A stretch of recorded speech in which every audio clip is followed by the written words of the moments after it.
আসসালামু আলাইকুম। এটা একটা ভাপা পিঠা। এটা 12 ঘন্টার বাসি একটা পিঠা। খেজুরের গুড় এবং চাল এবং নারকেল দিয়ে বানানো হয়েছে। বেশ মোটা তাজা। আর এটা আমি বেশ শক্ত হয়ে গেছে। এটা পুষ মাসের 16 তারিখ সম্ভবত আজকে, এবং ইংরেজির 1 তারিখ।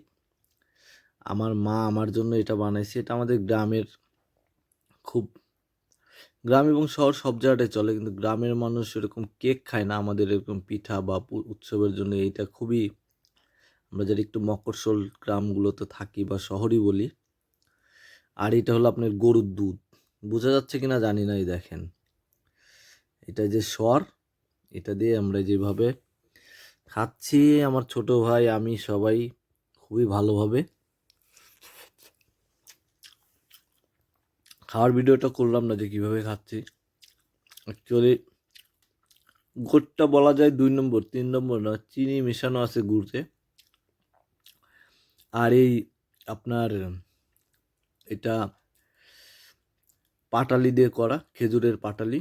আর খেজুরের পাটালি আমাদের সামনেই তৈরি করে দিলেও তারপরেও অনেক সময় 2 নম্বর হয়ে যায়। 2 নম্বরটা কিভাবে করে আমি একটু বলি। রাত্রের বেলায় ওই আপনার, যারা গ্রামে দেখছেন খেজুর গাছে যে হাঁড়িগুলো পাতে, ওটার মধ্যে চিনির রস গুলায় এটা রাত্রে ওইভাবে বেজে দিয়ে আসে। তবে সবাই না, বেশিরভাগ ক্ষেত্রেই এরকমই করে, আমরা শুনে থাকি। সকালবেলা ওইটা আপনার সামনেই পারবে ফজরের নামাজের পরপর।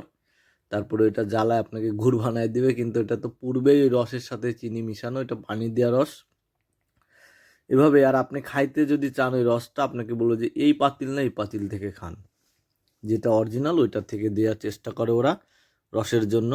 তো সব পাতিলে করে না। তো যাই হোক, এর মধ্যে অনেক ছলিট আছে, গুড়টা মোটামুটি ভালোই।